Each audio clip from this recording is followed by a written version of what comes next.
kasukow in dalka loogu gurmado abaartii jirta ayaa waxaa siyaasadda madaxweyne maxamed cabdulaahi farmaajo kow ka ahaa in la soo nooleeyo wax soo saarka dalka iyadoona taasi loo marayo in la dhiirigeliyo wax soo saarka beeralayda Soomaaliyeed.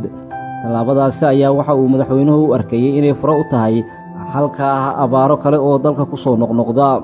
wasaaradda beeraha iyo waraabka dowladda federaalka ee Soomaaliya oo fulinaysa siyaasadda madaxweyne maxamed cabdulaahi farmaajo ayaa waxa ay qaatay tallaabo lagu dhiirigelinayo beeralayda Soomaaliyeed si ay wax soo saar u sameeyaan.